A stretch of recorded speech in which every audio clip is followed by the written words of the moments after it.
오늘의 구독자 퀴즈, 이 차량은 어떤 차량일까요? 수건도둑이 유튜브를 시작하게 된 계기였던 차량. 정답을 아시는 분들은 댓글에 적어주시면 제가 다음 날쯤 정답 여부 말씀드리도록 하죠. 뭔가 아이스블루의 향이 나고 디자인이 심상치 않아. 밑에 스마트키는 약간의 힌트, 정답을 아시는 분들은 적어주시면 감사하겠습니다. 안녕하세요, 수건도둑입니다. 오늘도 구독자분 중고차 추천 한번 간략히 알아볼 텐데요. 만약에 여러분들도 간략히 추천을 원하신다면 영상 설명란에 있는 양식을 참고하셔서 여기 나가는 메일로 첨부해주시면 제가 순서대로 아주 열심히 만들고 있습니다. 제가 퇴근하고 영상을 혼자 만들기 때문에 일주일에 7개도 진짜 열심히 만들고 있고요. 요즘에 여기 캠 왜 나오나요? 이렇게 물어보시는 분들이 많은데 아시는 분들도 계시겠지만 올해 초에 제가 얼굴 안 나온다고 정지를 먹은 적이 있어서 그 다음부터는 얼굴을 내놓고 있습니다. 저도 아무래도 한 달에 조회수가 130만 요 정도 되기 때문에 얼굴 까고 다녀서 좋을 게 없습니다. 뭐 돈이라도 많이 벌고 얼굴 팔리면 상관없지. 오늘 구독자님, 기존에 타던 스포티지 디젤을 폐차하고 조기 폐차를 하고 검수 중에 있습니다. 지금쯤이면 됐겠네요. 보고 있는 차량은 가스 모델로 소나타 뉴라이즈, 더 뉴 K5 2세대, 그리고 뉴라이즈 다음에 나온 매기 소나타 DM8 세 가지인데 예산은 1,500만원 현금인데 부대 비용까지 포함, 취등록세, 매도 비용, 기타, 그리고 예산 초과 시 차값을 1,300에서 1,400으로 잡고 조기 폐차 보조금으로 한 250만원 정도 상환을 할 예정입니다. 용도는 출퇴근용, 편도 10km니까 출퇴근만 한 달에 한 500km 잡고 월 한 번에서 2번 주말 나들이용, 넉넉 잡아서 연 7,000km 정도. 월 가용 유지비는 보험료 포함 월 20에서 30만원인데 가스값, 보험료 이런 걸 했을 때 약간 타이트한 부분이 분명히 있다. 디자인은 기존에 타던 게 중형 SUV였고 친구의 아반떼 AD는 답답한 느낌이 들어서 중형 세단을 보고 있습니다. 아무래도 실내 공간성 자체만 보면 소나타 그랜저 갭 차이보다 아반떼 소나타의 갭 차이가 훨씬 크기 때문에 그랜저랑 소나타는 엔진부터가 넘사벽이긴 하지만 공간 자체만 보면 아반떼보다는 소나타 쪽이 훨씬 넉넉하다고 생각이 들고요. 선호 옵션은 아무튼 순정 내비, 그리고 하이패스, 선택 사양은 크루즈 컨트롤. 근데 앞 차량과 차간거리를 조절하는 어댑티브 크루즈가 아니면 아예 필요 없습니다. 이미 발 크루즈에 익숙해져서 저도 어댑티브 크루즈가 있는 차량도 있고 없는 차량도 있는데 솔직히 일반 크루즈는 새벽에 그냥 속도 100 맞춰놓고 쭉 달리는 거 아닌 이상 크게 의미는 없는데 어댑티브는 알아서 가다 서다 하기 때문에 정말 나의 발모가지 건강을 지켜주는 한의원, 신경외과, 정형외과 모두가 싫어하는 그런 옵션이라 보시면 되고요. 얘가 지금 17년식의 11만 킬로 중간 등급이었던 모던 LF 소나타의 페이스리프트 버전 택시가 아니라 소나타 뉴라이즈라 보시면 되고요. 아무래도 일반인들이 자유롭게 가스 차량을 구매할 수 있던 게 19년도 3월이었으니까 그 전 친구들은 거의 다 그냥 영업이력이 있다고 보시면 될 것 같습니다. 그런데 얘 지금 차값이 17년식에 11만 킬로나 탔는데도 1,400만원이야. 요거는 정말 옳지 않은 차값이다. 거품이 너무 많이 껴있고 실구매가가 2천만원 전후였던 신차가가 있는데 지금 와서 남이 실컷 타던 거를 1,400 주고 산다? 만약에 요게 17년식에 11만 킬로 영업이력도 있는 1,400만원짜리가 아니라 한 18년식 7만 킬로 영업이력 없음, 그 정도는 돼야지 적정 비용이다. 솔직히 오늘 보는 친구들 다 영업이력이 있다고 깔고 가야 되지만 진짜 이 값은 절대 아니라고 제가 두 손을 모아서 도시락 싸들고 말리고 싶은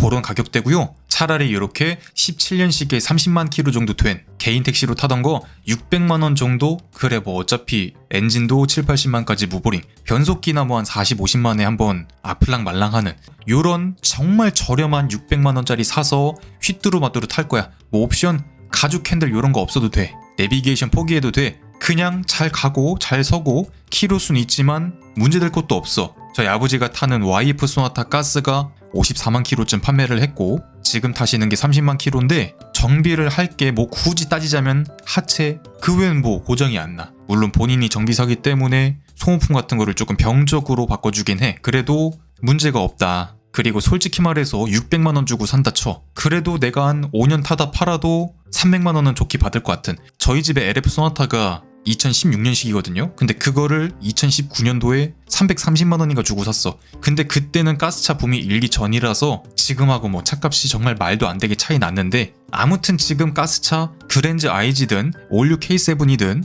소나타든 K5든 그냥 다 거품이 껴있다. 진짜 거품이 말할 수 없을 정도로 껴있기 때문에 뉴라이즈 1400 주고 사는 거는 머리에 그냥 총 맞은 거다. 그렇게 제가 강력하게 말씀드릴 수밖에 없고요. 얘는 말씀하신 2세대의 K5의 페이스리프트 버전, 그릴과 눈매가 크게 바뀌면서 정말 아쉬움이 많았던 페이스리프트 이전 버전보다 디자인이 큰 폭으로 깔끔해졌다. 그런데 얘도 지금 차값이 19년식에 12만 킬로, 렌트카 이력 있는 친구, 요런 애들이 1200만 원 정도 한다. 그럼 뭐 부대 비용에다가 처음에 갖고 와서 소모품 간단하게 바꿔주고 하면 거의 1400만 원 돈이 들어가는데, 마찬가지로 신차가가 2000 전후에서 놀던 친구가 불특정 다수가 5년 동안 불특정 다수가 실컷 타고 10만 킬로 넘은 것을 감가를 50%도 안 주고 산다. 이거는 진짜 정신 나간 거품이라고 생각이 들고요. 그런데 요런 가격에도 사람들이 자꾸 사주니까 요 가격이 되는 겁니다. 안 사주면, 옛날에 가스 K5 아무도 안 살 때는 요 값이 아니었는데,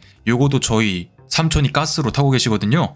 그거는 페이스리프트 요전 요 모델인 것 같은데, 그때 당시에 2017년식 키로수 18만짜리를 2020년도에, 그러니까 한 3년 있다가 450만원 주고 샀거든요. 근데 얘 지금 차값 500만원이 그냥 훌쩍 넘어버린다. 뭐 시간이 갈수록 차값이 거꾸로 다시 뒤집어지기 때문에 뭐 내가 키로수 20만 언저리 5, 600 주고 사서 3, 4년 타다가 3, 400에 팔 거야. 요러면 나쁘지 않은 선택인데, 야, 요렇게 누가 실컷 타던 차를 1000만원 넘게, 요거는 절대 아니라고 보고요. 어차피 K5 소나타 가스 엔진 미션 적어도 일반인들이 타다가 실컷 타다가 팔 때까지는 문제가 없어. 그렇기 때문에 그냥 키로수 아예, 그러니까 아예 정비가 어느 정도 끝난 30만 차량들 정말 저렴하게 떠와서 실컷 타다가 어차피 30만 킬로가 넘어도 매매가 이루어지는 차량들이니까 싸게 사서 싸게 파는 거를 저는 항상 권장드리고요. 렌트카로 실컷 타던 요런 1000만원대 초반 친구들은 절대 비추천을 드리는 부분이고, 오늘 보는 요 친구는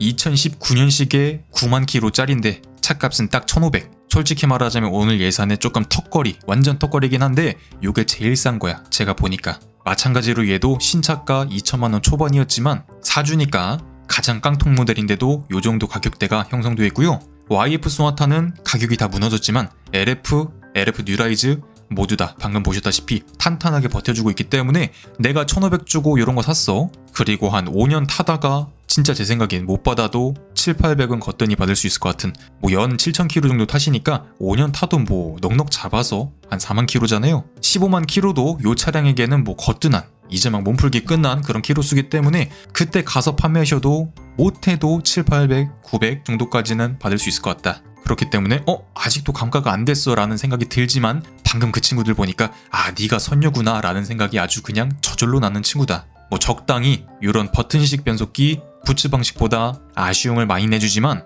1000만원 초중반대 차량에서 그래도 요즘 스타일의 맛이 나는 버튼식 변속기, 약간은 장점으로 작용하는 부분도 있을 것이라 생각이 들고, 뭐 중형차급이긴 하지만 등급이 워낙 낮다 보니까 요런데 소재가 많이 아쉽긴 하지만 뭐 어차피 좋은 소재를 보고 타는 차량은 아니잖아요.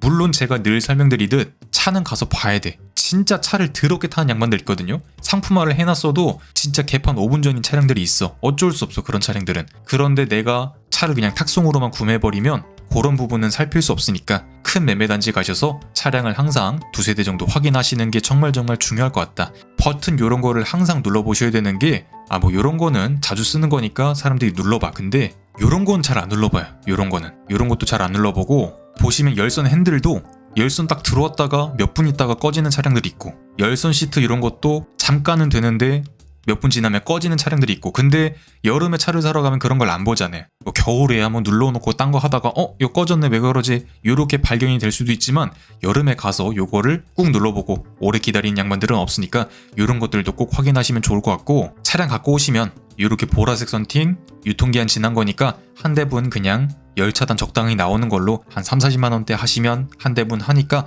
그런 것도 하시면 좋고, 카 매트도 뭐 코일 매트 진짜 한 4, 5년 쓴 거 있죠. 그냥 곰팡이 제조기니까 카매트도 갖고 오시면 소모품이니까 한번 바꿔주시면 좋을 것 같고, 그리고 뭐 거의 10만 킬로가 다 됐기 때문에 변속기 오일 분명히 안 바꿨습니다. 대부분의 사람들이 안 바꾸고 탈 변속 기호를 보시고 기본적인 뭐 플러그, 배터리, 기본적인 것들만 보시고 그 다음에는 나중에 조금 문제가 생기면 그때 바꾸는 거지 굳이 차량을 갖고 와서 하체를 싹 바꾸니 많이 하시는 분들 계신데 하체도 삐그닥하면 바꾸는 거고 타이어도 5년이 됐거나 스레드가 더 됐거나 했을 때 바꿔주시면 되는데 얘도 16인치라서 뭐 바꿔봤자 4-50만원 정도밖에 안 하니까 어중간하다 하시면 그냥 비용 투자하셔서 바꿔봄도 좋으리라 그렇게 생각이 드네요.